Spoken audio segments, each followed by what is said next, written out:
अस्सलाम वालेकुम, आप देख रहे हैं एसए ऑफिशियल। टाइटैनिक को डूबे हुए वक्त सदी से ऊपर का हो चुका है, मगर आज भी लोग इस बात का तजस्सुस रखते हैं कि टाइटैनिक के साथ क्या हुआ और वो कैसे डूबा। इसके ऊपर बहुत सी थ्योरीज लिखी जा चुकी हैं, मगर आज तक कोई भी ये नहीं जान पाया कि टाइटैनिक के डूबने की असल वजह क्या थी। टाइटैनिक अपने वक्त का बहुत बड़ा जहाज़ था। अप्रैल 1912 में टाइटैनिक 2200 लोगों के साथ अपने पहले सफ़र पर न्यूयॉर्क के लिए रवाना हुआ, मगर अपने सफ़र के चौथे ही रोज़ टाइटैनिक एक बड़ी आइसबर्ग के साथ टकराया और कुछ ही घंटों में अटलांटिक ओशन ने टाइटैनिक को 1500 लोगों के साथ निगल लिया।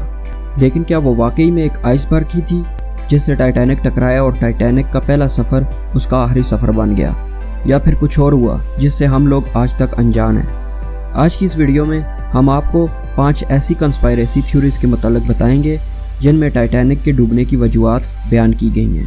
तो आइए वीडियो की तरफ बढ़ते हैं।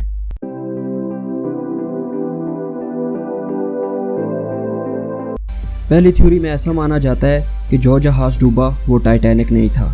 एक थ्योरी के मुताबिक 14 अप्रैल की रात को जो जहाज़ डूबा वो टाइटैनिक नहीं था। असल में जब टाइटैनिक जहाज़ बनाया गया तो उस वक्त व्हाइट स्टार लाइन की जानिब से 2 जहाज़ और बनाए गए जिन्हें टाइटैनिक की सिस्टर्स भी कहा जाता था, जिनमें से एक का नाम RMS ओलंपिक था और दूसरे का नाम HMHS ब्रिटेनिक था। ब्रिटेनिक तो 1916 में 30 लोगों के साथ एजियन सी में डूबा था, मगर इस थ्योरी में जो जिक्र हुआ है वो RMS ओलंपिक और टाइटैनिक का हुआ है। इसलिए इस थ्योरी के मुताबिक 14 अप्रैल की रात को जो जहाज़ डूबा वो टाइटैनिक नहीं था, बल्कि इसकी सिस्टर RMS ओलंपिक थी जो कि टाइटैनिक के साथ सफ़र पर निकली थी। इस थ्योरी का जिक्र रॉबर्ट गार्डनर की बुक में है जिसका नाम है Titanic the ship that never sank. Titanic जहाज़ डूबने की दूसरी थ्योरी।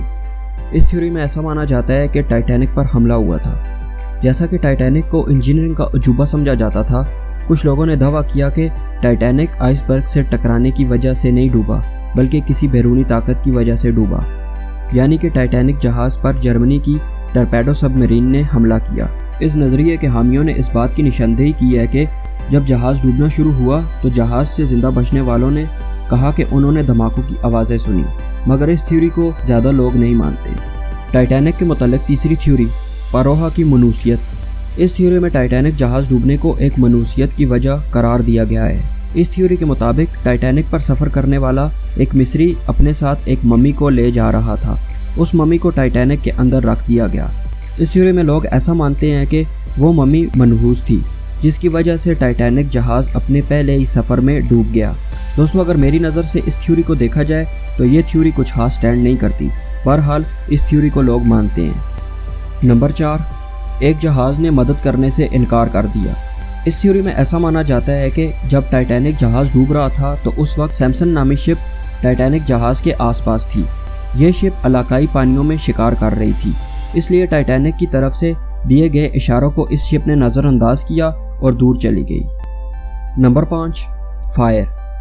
ये आखिरी नज़रिया है और इस नज़रिए को सबसे ज़्यादा माना जाता है। इस नज़रिए में ऐसा माना जाता है कि जब टाइटैनिक जहाज़ बन रहा था तो इसके निचले हिस्से में आग लग गई। ये आग काफ़ी देर तक लगी रही। अमले को इस बात का काफ़ी देर बाद पता चला।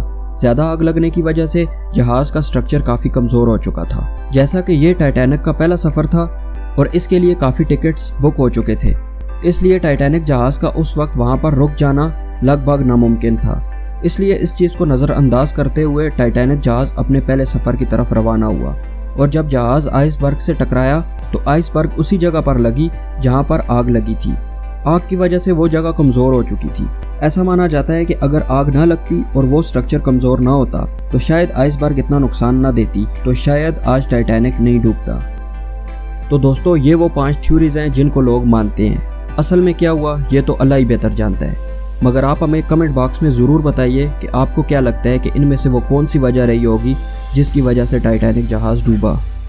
तो दोस्तों, आज के लिए बस इतना ही। चैनल को सब्सक्राइब करना ना भूलें। वीडियो देखने का शुक्रिया। मिलते हैं अगली वीडियो में, तब तक के लिए अल्लाह हाफिज़।